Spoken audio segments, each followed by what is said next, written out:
icyo bita occult sciences cyangwa muri science cyangwa ubumenyi bwa gikonikoni ubwo twita astrology. Nibwo hatangiye nko nabibwiye ubushize iyi gahunda yiswe the age of Aquarius. Age of Aquarius ni ugusubira ku kwizera ko mu by'ukuri Imana ibaho kandi nabi nabaho, abantu bakwiriye kubana noneho babana n'imyuka ari bayobora, bakayigiraho ubushuti, ikabigisha uburyo bushya bwo kubaho mu mahoro no mu byishimo. Niyo mpamvu rero iri dini rishya rizaba rishingiye ku guhuza abantu, mu cyongereza babyita ngo ni spiritism.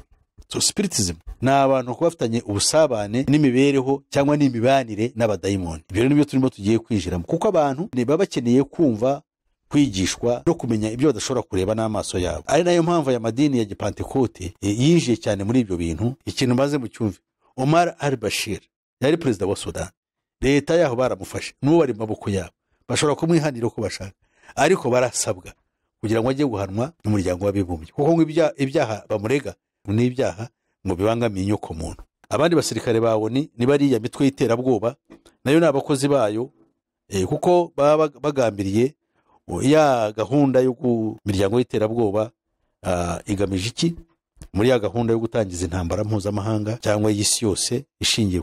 Also a new world religion and a new culture of all men. If we really wish to understand the NASA Blue Beam project, we have to return to the dawning of the age of Aquarius. Imitwe yayobowe nk'umuntu nka Osama bin Laden, bo abeshya ngo yarapfuye kandi ariho, cyangwa se naba yarapfuye urundi rupfu ntabwo yishwe kuko yari igikoresho cyabo. Ngo bishe ni Gaddafi kuko we biragaragara yuko yari umwanzi muri gahunda yabo. Mwimbanziriza mushinga y'ibi bintu hagomba kubanza gushyirwaho cyangwa gutanga imbaraga ku muryango w'abibumbye, ukaba ari usimbura za leta tuzi, uvuga ngo ijwi ry'umuryango w'abibumbye bikaba ryumvikana mu bihugu byose, icyo dutegetse kikaba ari cyo gikorwa. Ese iyo byagezweho igisubizo hagomba kubaho na World Bank for the Economy. Iyi ni banke mondiale nkuko tubibona no birahari. Iyi banke niyo itanga amafaranga mu bibazo byose byo kwisi, cyane cyane mpuzamahanga, niyo iguriza ibihugu, kandi amafaranga y'umurengera ntabwo bihugu bikiguriza ibindi, nubwo biriho igihugu gishobora kuguriza ikindi amafaranga make, ariko banke mondiale ubu ni ifite uwo murimo wo kuguriza ibihugu byose amafaranga bikarangiza byarabaye ibicakara. Intego z'ikinyagihumbi 8 murazizi, noneho ubu ngubu hari zo twita 17 mu cyongereza bazita ngo United Nations Sustainable Development Goals. Kuki se zitwa iza United Nations? Kuki zitwa iza ONU ntizibe z'igihugu giti cyazo? Ni ukuvuga ngo ingingo ya 8 hazashyirwaho amagereza ku cyicaro gikuru cya Loni, aho hazajya hafungirwa abantu bazaba banze kwemera gahunda nshya. Hari abantu bazakoreshwa mu buryo bw'ubucakara, ariko abo bantu bazaba bakoreshwa kubugaragara, bakoreshwa nkaho bakorera mu buryo bwo kwemerwa bwa demokarasi, ariko mu by'ukuri bazaba badafite uburenganzira ku byo bagomba gukora. Abakozi b'Imana ku isi yose bunda Kristo no kuzaboneka kwe, mwitegure muvuge ubutumwa bwiza bw'imbaraga, mugaragaza aho Satani arimo akora n'ibyo agamije gukora bibi. Abahinduye benshi mu bihe bikomeye, babitse ubutunzi bwabo. Inshuti bakunzi ba AYALONI TV, twongeye kugaruka kuri kamera zacu tubagezaho ibyiza Uwiteka yashimye ko tubagezaho. Turasuhuza abantu baherereye mu Rwanda, abari hanze, abakunzi b'umusaraba, abakunzi b'ijambo ry'Imana, bose turabasuhuza, mugira ibihe byiza. Tugarutse mu kiganiro cyacu rero n'umutumirwa wacu Pastor MUSISI. Reka tumwakire abasuhuze. Murakoze, ndabashuhuje mwese, mpereye kuri mwebwe aba AYALONI TV. Mwete mugeraho kugira ngo dufatanyirize hamwe kwamamaza ubutumwa bwiza bw'ubwami no kugaragaza imikorere y'umwanzi hirya no hino, kugira ngo abantu bacu bakanguke kandi bamenye aho ibintu bigana. Ndabashimiye rero cyane, kandi nkabona umwanya wo gusuhuza n'abadukurikira bose bari muri Afrika, muri no ku isi yose, abavuga ikinyarwanda bari mu Rwanda, bari mu karere k'ibiyaga bigari, n'abavuga indimi zishamikiye ku kinyarwanda nk'abarundi, abanyamurenge, abanyabwisha, mwese ndabasuhuje, n'abafumbira, n'abahororo, n'abahangaza, n'abandi bose wenda baba barize ikinyarwanda. Ndabishimiye cyane, rero Imana ibahe umugisha kandi bagirire neza, murakarama. Murakoze cyane. Ubushize twari twaganiriye ku kiganiro cya Blue Beam Project, tuganira ku ntego enye za Blue Beam. Noneho Musisi atwemerera ko ubu azagaruka atwereka tools za Blue Beam project. Ubu rero Musisi aragarutse ngo atwereke, atubwire neza kuri tools za Blue Beam project. Kwinginga kugira ngo ukurikirane wumve neza, wumve izi tools kugira ngo umenye uburiganya bwa Satani. Reka twakire Musisi akomeze atugezaho tools. Murakoze. Imana yo mw'Ijuru baho umugisha. Ubushize koko ngo twabivuze, twize intego enye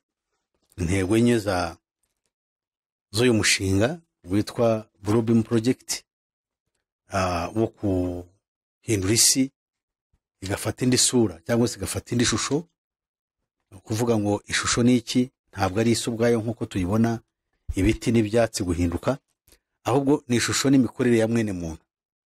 Kuko umuntu yashyizwe ku isi kugira ngo ayiyobore, ayijere, ayikoremo ibintu byose. N'uyiyobora niwe uyica, niwe uyitunganya. Kuko ijambo ry'Imana rivuga ngo Imana yaremye isi ari nziza, nta kibazo kifite, ariko umuntu we n'uwigeje ahaga.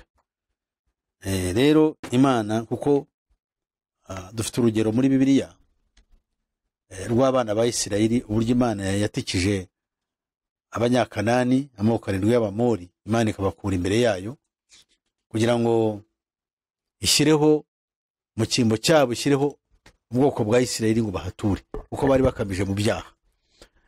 Imana ibwira abisirayeli babwira ngo namwe mwitonde, mwe kuzamera nk'aba ngaba babanjirije kujya muri iki gihugu, kugira ngo kitazabaruka nk'uko cyarutse ishyanga ryabayemo mbere yanyu. Natwe rero iyi si igihe kirageze ngo ituruke, kuko tutumvira ukuri, tuyikurwemo, izaturwemo cyangwa izabeshweho n'abo Imana yatoranyije kugira ngo bayibemo, kuko Imana bayubashye. Imana rero ibaha umugisha. Tuzi yuko dutegereje ijuru rishya n'isi nshya, ko Imana izabikora, niyo ibizi, ariko cyo twemera isi nshya n'isi izaba ituwemo n'abantu bakiranuka, n'isi izaba ijyanye n'umugambi w'Imana. Ariko hanyuma ya byose abantu bazashyirwa cyangwa bazatunganyirizwa kugira ngo base n'Imana, base na Kristo, bambara umubiri udapfa. Ko gupfa kwazanywe n'ubundi n'icyago gikomeye cyane cy'icyaha.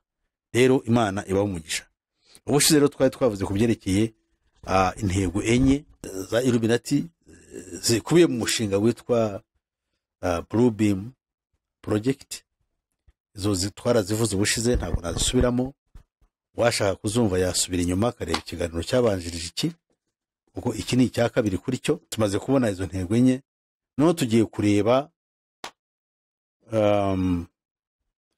ibikoresho. Umuntu kugira ngo agere ku ntego agomba kugira igikoresho. Niba ushaka kubaka inzu, uzashakira ibikoresho.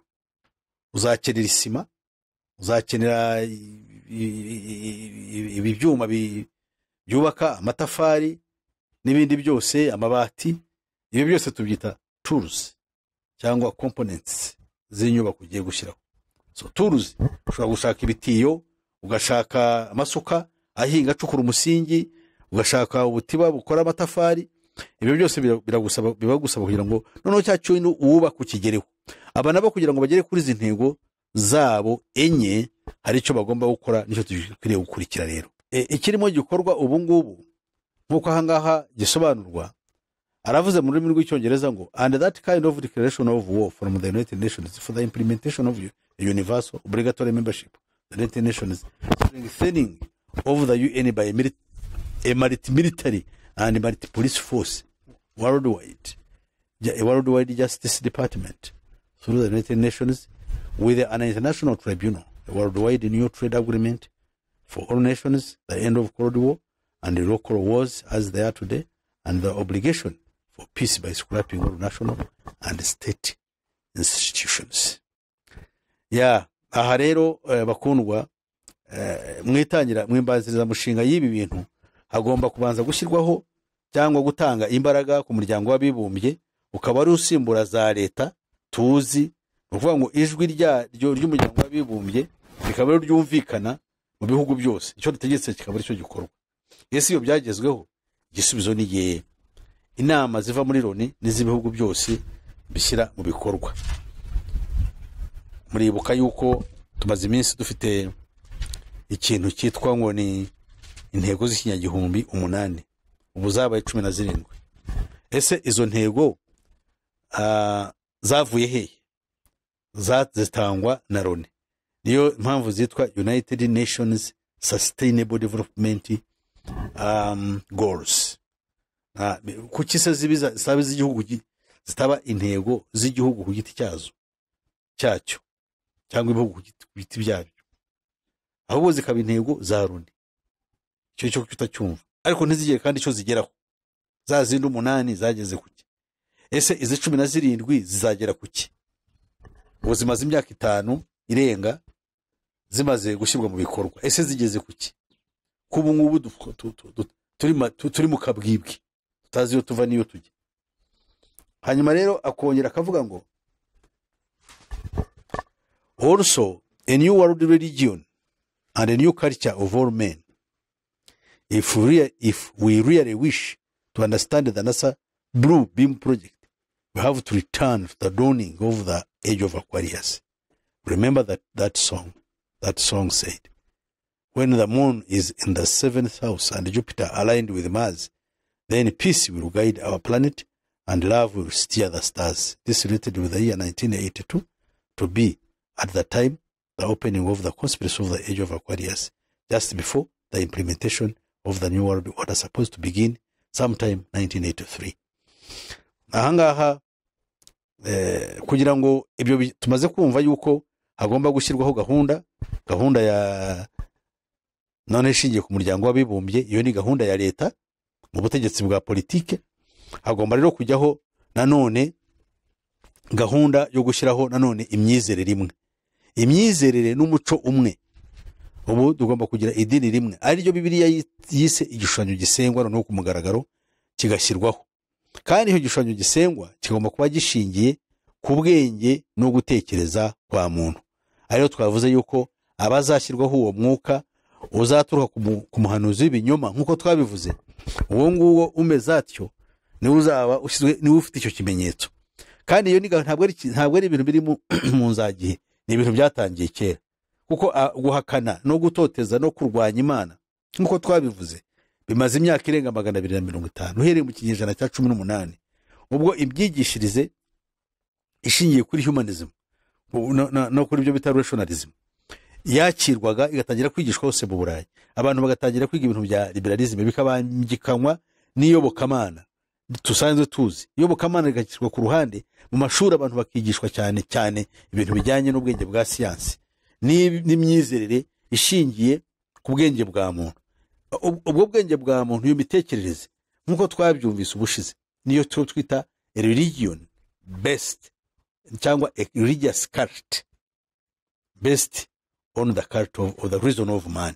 Uko umuntu atekereza, uko umuntu yibwira, mbese umuntu akiremera inzira ye y'agakiza, umuntu akaba ari byo yizereramo, nkuko abantu bizera muri siyansi, muri tekinoloji, bizerera mu biriho ubu, mu byo babwirwa, ibyo bigishwa mu mashuri, mu itangazamakuru, bakaba ari byo bibitsika kwizera kwabo. Noneho kwizera bakagukura ku Mana, ndetse n'iby'Imana bakabihindura icyo bita mu Cyongereza ngo ni myths, inkuru cyangwa se inkuru mpimbano zahimbwe. Abameze batyo bafite umwuka wa antikristo, kandi ntabwo bashobora kuzajya mu bwami bw'Imana.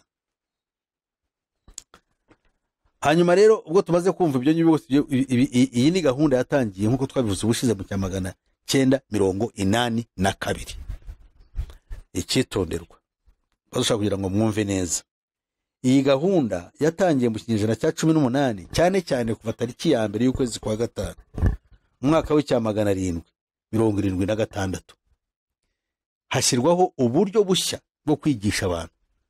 Imyigishirize ya gifurimaso yari maze kwigishwa abantu bagera nko ku 2000 icyo gihe, b'impuguke baje kubikwiza ahandi hose uhereye icyo gihe. Ubwo n'ubwiriro bigishijwe, ubwenge bushya bize, nibo bwatumye bitwa abamurikiwe, cyangwa aribo baze kwitwa abayiluminati. Icyo gihe rero kugeza imyaka 200 ashize, iyo myigishirize yabo yarafashwe nkaho ari yuzira y'agakiza. Ibyo rero bikaba ari ishyano ritugwiriye. Ariko bigeze mu mwaka w'icya 1982, hashyizweho gahunda yo kwinjira noneho mu buryo bweruye bwo kuramya satani, kuko hari hamaze igihe kirekire abantu baramya siyansi, batemera yuko hariho ndetse bamwe batemera benshi yuko hariho n'Imana, abandi Imana bakayemera nk'Imana iriho ntibayihakane, ariko ntibemere ibyo Bibiliya yigisha. Ntibemere Imana ishingiye ku nyigisho za Bibiliya. Yes. Abo ngabo nibo bemera icyo bita divine powers, kwemera yuko hariho Imana ariko ntibemere Imana yitwa Uwiteka ibonerwa muri Bibiliya. N'abandi benshi bagiye ibi byose bose bavutse muri icyo gihe cy'iyo myaka, kuko abantu bagiye bijizwamo ibintu byinshi byo kubazanira confusion, bikababera akavuyo mu bwonko bwabo, ntibagire icyo bageraho mu bumenyi cyangwa mu gusobanukirwa, ahubwo bakagenda buri muntu yizera ibye, kandi byuzuye umwanda w'ubujiji n'ibinyoma bidashobora gukiza umuntu. Hanyuma rero bigeze mu mwaka wa 2012 nibo ku mugaragaro iyi gahunda yatangiye.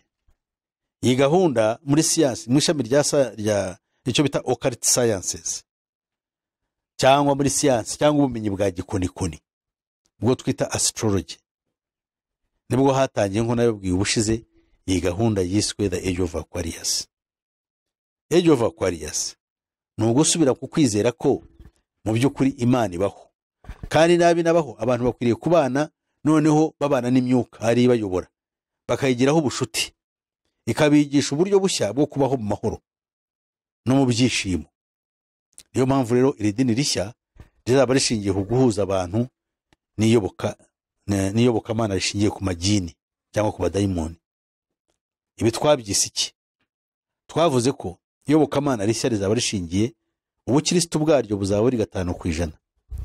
Igice gisigaye kizaba kigizwe n'ayandi madini, ariko cyane cyane ubuhindu, ububuda ndetse n'iyobokamana ry'imizimu bishingiye ku cyangwa ibyo twakwita ubudayimoni. Mu cyongereza babyita ngo ni spiritism. So spiritism ni iki? Ni abantu kuba bafitanye ubusabane n'imibereho cyangwa n'imibanire n'abadayimoni. Ibyo nibyo turimo tugiye kwinjiramo, kuko abantu bakeneye kumva, kwigishwa no kumenya ibyo badashobora kureba n'amaso yabo. Ari nayo mpamvu ya madini ya Gipantekote yinjiye cyane muri ibyo bintu by'imyuka, aho kugira ngo bayoborwe n'umwuka wera w'Imana, barawutaye bayoborwa n'imyuka. Iyo myuka rero, uwo mutima, kuko benshi bawakiriye kandi bawukunda, ibyo nibisohora bazabyishimira, kuko nibyo biri mu mitima yabo. Ntabwo bazishimira umwuka wera kugira ngo bayobore, ahubwo bazishimira ibimenyetso n'ibitangaza bikorwa n'imyuka y'abadayimoni. Ibyo rero bibatware, bazisange barashyizweho ikimenyetso, kuko byaratangiye, ikimenyetso cya Antikristo. Niba ufite umwuka utari uwa Kristo, se ubura Antikristo, kuko ibyo umwuka wera yigisha urabyanga, ahubwo ukishimira iby'imyuka mibi y'abadayimoni yigisha. Ibyo rero ni akaga kuri wowe, ni akaga no kuri igihe no kundi wese uhakana ukuri akizera ibinyoma. Uburiye hakiri kare. Twari twavuze yuko muri astrology cyangwa mu ishami rya siyansi ya gikonikoni cyangwa ishami ry'ubumenyi bwa gikonikoni mu Kinyarwanda, mu ndimi z'amahanga bwitwa astrology, mu mwaka wa 2012 twinjiye noneho ku mugaragaro mu cyo twita the age of Aquarius. Ni ukuvuga iki?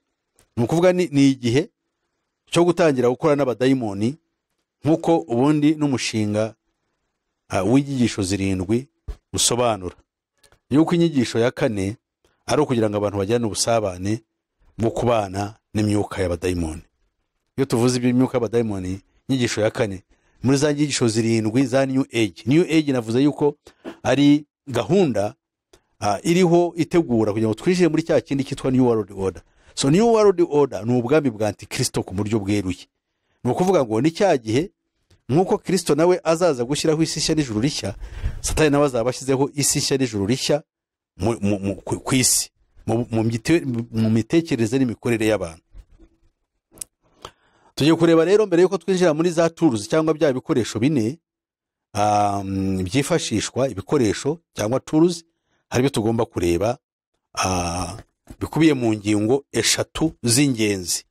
Iya mbere, paragrafu ya mbere cyangwa umugabane w'inyigisho wa mbere uravuga ngo And that kind of declaration of war from the United Nations is for the implementation of universal obligatory membership to the United Nations, a strengthening of the UN by a multi-military and a multi-police force, a worldwide justice department through the UN with an international tribunal, a worldwide new trade agreement for all nations, the end of Cold War and local wars as they are today, and the obligation for the peace by scrapping all national and state constitutions. Aha ngaha biravuze ngo muri iyo gahunda kugira ngo ibyo bigerweho mu buryo bwa politike ni ugufasha kugira ngo umuryango w'abibumbye ugire imbaraga zo kuba washyiraho cyangwa waranga cyangwa ugatangaza intambara ahantu hariho hose nk'uko tugiye tubibona, nk'uko iyo usinyiye kugira ngo ibihugu runaka biterwe, nk'uko twabibonye byagendekeye Iraq, byagendekeye Afghanistan, kuko Loni yarabyemeye, icyo rero bizaba ari ngombwa. Kandi nanone kugira ngo kuba ubumambure cyangwa ku ubunyamuryango bwa Loni nabwo bugomba kuba igitugu kugira ngo ushobore kugira amahoro, kugira ngo uhakwe nk'igihugu ushobore kubaho. Nanone kandi kugira ngo ibyo bibeho hagomba kubaho enforcing agency iterabwoba rizaba rishingiye ku gisirikare mpuzamahanga cya Loni ndetse na polisi cyangwa igipolisi cya Loni ndetse na justice department, ni ukuvuga ubucamanza nk'uko tubona ubu ngubu hari ibyo bita ngo irahe batwara abantu kujya kubafungira no kujya kubaburanishiriza, ugasanga ndetse n'ibihugu, urugero ni nka Sudani aho Omar al-Bashir wari perezida waho, aho kugira ngo bamuburanishe bo ubwabo bamwiburanishirize, bemeye kumuha Loni ngo ijye kumuburanisha aho bita The Hague, kuko ngo araregwa ibyaha mpuzamahanga ngo bibangamiye uburenganzira bw'ikiremwamuntu. Ikintu maze mu cyumve, Omar al-Bashir yari perezida wa Sudan, leta yaho baramufashe n'ubu bari mu maboko yabo, bashobora kumwihanira uko bashaka, ariko barasabwa kugira ngo ajye guhanwa n'umuryango w'abibumbye, kuko ngo ibyaha bamurega ngo n'ibyaha ngo bibangamiye inyoko muntu. Aha rero murumva aho tugana. Niwanga kubikora hari igisirikare mpuzamahanga gishobora kuba gihari, nk'uko nubwo kiba kidahari ngo ni icya Loni, ariko ibihugu bishobora guteranya abasirikare ako kanya, kuko biriya ibihugu twabyita yuko ari za province za Loni, ntabwo bisaba yuko Loni igira igisirikare cyayo cyihariye ihemba, ahubwo itora muri ba bandi ikabagira abasirikare, ikabaha uniform yabo n'ibikoresho byayo, bakagenda bakajya gukora nk'uko tukubibona mu bindi bihugu byagiye bibaho. Abandi basirikare ba Loni ni bariya mitwe y'iterabwoba, nayo ni abakozi bayo, kuko baba bagambiriye ya gahunda yo kurema ikibazo, hanyuma ingaruka zacyo nanone ukaza kuzitangaho igisubizo. Imiryango y'iterabwoba igamije iki muri ya gahunda yo gutangiza intambara mpuzamahanga cyangwa y'isi yose ishingiye ku myizerere? Aricyo tugiye kureba paragrafu ya 2 ivuga.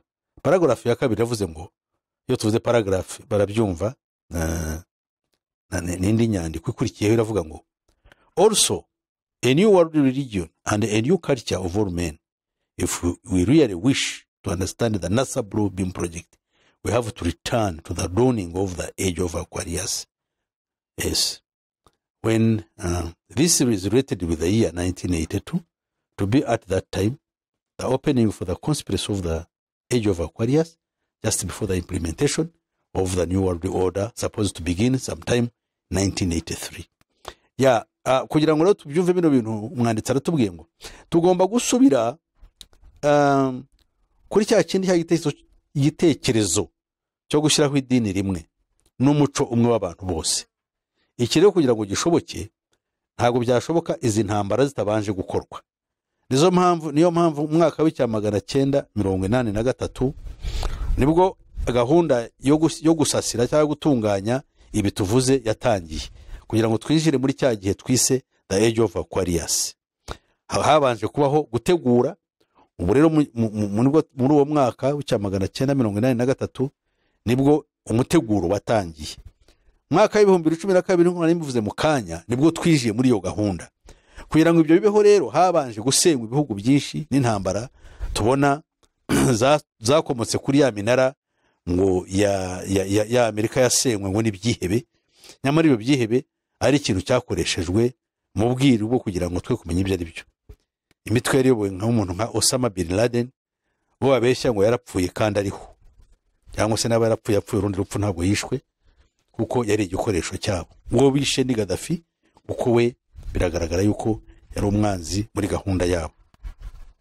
Ibyo bivuze kugira ngo ntafite umwanya wo kubisobanura ku buryo burangiye buhagije, ariko ikintu turiho ni ukurwanya intambara zo kugira ngo idini cyangwa iyobokamana abantu baryange baritera umugongo kuko ntacyo ribamariye.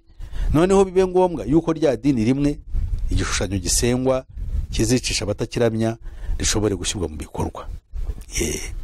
Hanyuma rero tugiye kurebera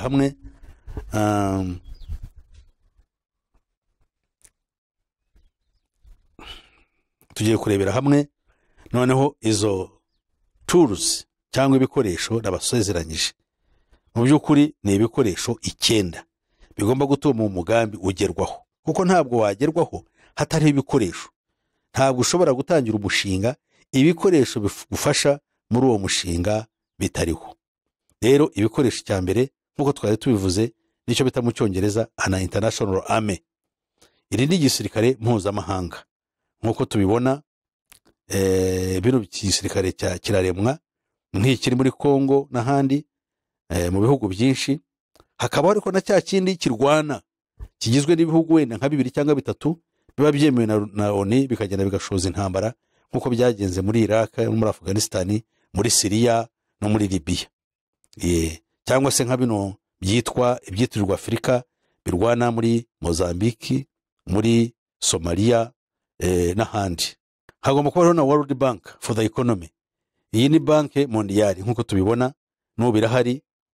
Iyi banke niyo itanga amafaranga mu bibazo byose byo kwisi cyane cyane mpuzamahanga, niyo iguriza ibihugu kandi amafaranga y'umurengera ntabwo ibihugu bikiguriza ibindi, nubwo biriho igihugu gishobora kuguriza ikindi amafaranga make, ariko banke mondiale ubu nifite uwo murimo wo kuguriza ibihugu byose amafaranga bikarangiza byarabaye ibicakara byabo bantu binyuze muri iriya banke yabo. Kuri iriya banke ni y'umuntu umwe cyangwa y'umuryango umwe utegeka isi mu mafaranga kandi ari gukorera antikristo mu rwego rwa politike witwa the family of the Rothschild cyangwa famiye ya Rothschild. Hagomba kubaho nanone leta imwe ikorera munsi ya Loni. Buriya Loni ni nk'igishushanyo, ariko munsi yayo bira byose bikorwa ni ubutegetsi butegeka isi bugashyiraho gahunda. Abayobozi bakajya bava hirya no hino uko umwaka utashye bakajya muri guhabwa amabwiriza hariya kugira ngo bayatware mu rwego kugira ngo umugambi nyawo ushyirwe mu bikorwa wo guhindura cyangwa wo guhindanya yuko muntu. Ahangaha twabona nk'ibyo bita intego z'ikinyagihumbi 8 murazizi. Noneho ubu ngubu hari zo twita 17 mu Cyongereza bazita ngo United Nations Sustainable Development Goals. Kuki se zitwa iza United Nations? Kuki zitwa iza ONU ntizibe z'igihugu giti cyazo? Ni ukuvuga ngo bwa bucakara bwa butware tuburimo, ibyo bashaka nibyo baduha kugira ngo dukore, hanyuma tubishyire mu buryo nk'uko babishaka. Hagomba rero kubaho banke ishinzwe ibidukikije. Ubu hariho banke yitwa GEF cyangwa Global Environmental Facility. Iyo ngiyo ishinzwe kurwanya ibidukikije, kuko ibidukikije mu by'ukuri duterwa ubwoba yuko ibidukikije byicwa n'imyuka mibi iva mu nganda, imyuka mibi iva mu bintu muri za frigo, ngo mamodoka izi modoka zinywa za diesel. Ugasanga tumaze igihe kirekire turi muri ibyo bintu tukabyemera dutyo, ariko atari ko kuri. Ese kuri kwabyo ni ukuye? Mu kiganiro navuze ubushize wagishaka kuri AYALONI TV yabona ibyo nasobanuye mu by'ukuri bituma impamvu y'ibidukikije yangirika cyangwa ibidukikije byangirika nk'uko tubibona ubu ngubu. Hanyuma ku byerekeye intego ya 6 cyangwa tool, igikoresho cya 6 ni iki? Ni ugushyiraho idini rimwe nk'uko twabyumvise binyuze mu gushwanyuza n'amadini n'imyizerere yayo, hakajyaho idini rimwe aricyo gishushanyo gisengwa kizicisha abatakiramya. Ni muri urwo rwego imitwe y'ibyihebe ishingiye ku idini rya Isilamu iri ku isi yose, kugira ngo iporovoke cyangwa yendereze abandi bantu bafite indi myizerere, cyane cyane abayahudi n'abakirisitu, kugira ngo bahagurukire ku ruhande rumwe barwanye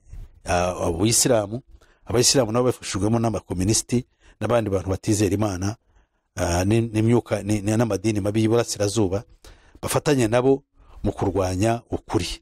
Bityo bibi ntandaro y'intambara n'umwiryane ukomeye uzatuma biba ngombwa abantu bose babyishimiye yuko amadini akwiriye gukurwaho. Bityo maraya ukomeye azasezererwe ku mugaragaro, kandi ntabwo ari ibintu bishyize kera, kugira ngo hashyirwe igishushanyo gisengwa, kandi ibintu birihutishwa nk'uko mwabibonye byabaye muri Afghanistan.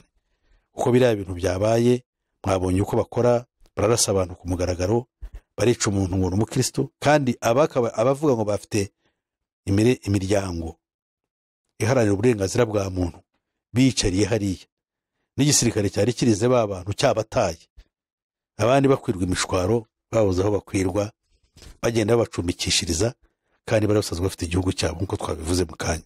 Igikoresho cya karindwi kizaba kigizwe n'imigabane 7 y'abantu bazakoreshwa ubucakara, ba bandi batazemera gushyirwaho cyangwa batahawe ikimenyetso cyo kuzagomera Imana, ahubwo bazitanga kugira ngo barimbuke, kugira ngo bicwe bahorwa yuko banze kumvira gahunda igizwe gahunda nshya yo guhakana Imana ku mugaragaro.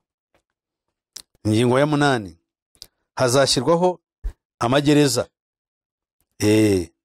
ku cyicaro gikuru cya Loni, aho hazajya hafungirwa abantu bazaba banze kwemera gahunda nshya irimo gukorwa.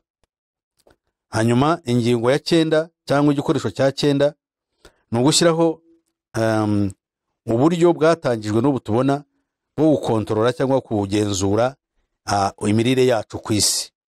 Tubona yuko muri iki gihe imbuto z'indobanure tuzihabwa n'abantu cyangwa n'ibyo turya hafi mu bihugu byose, byaba inyama ziva mu matungo cyangwa no mu bindi byose biribwa, ni ibintu biba biri modified,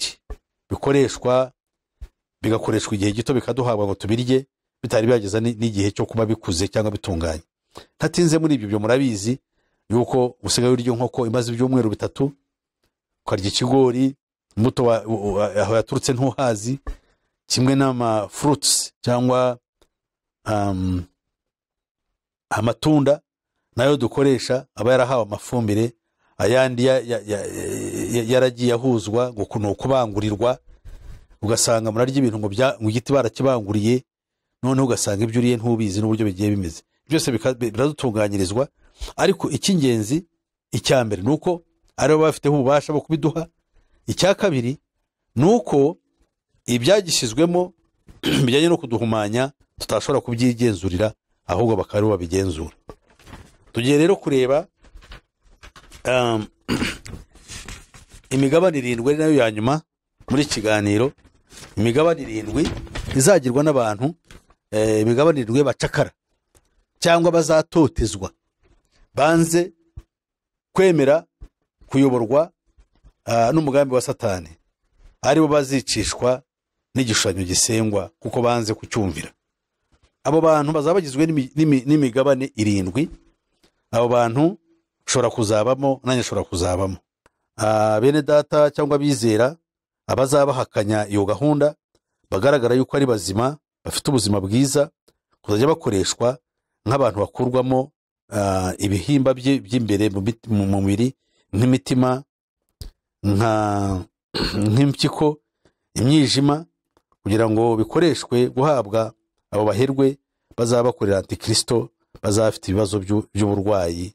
Muri ubwo buryo abantu ntibazajya bakurwamo ibihimba by'imbere mu mitima yabo cyangwa inyama zo mu nda zabo, ntabwo bazajya bahita bapfa, kuko bazajya babashyira kuri mechanical devices cyangwa ibyuma bikoreshwa imashini, kugira ngo bajye batinda kuba bariho, kugira ngo bya bindi bashaka kuzabakuramo bye kwangirika, kugeza igihe bazabibakuramo bagapfa burundu, bakabajugunya.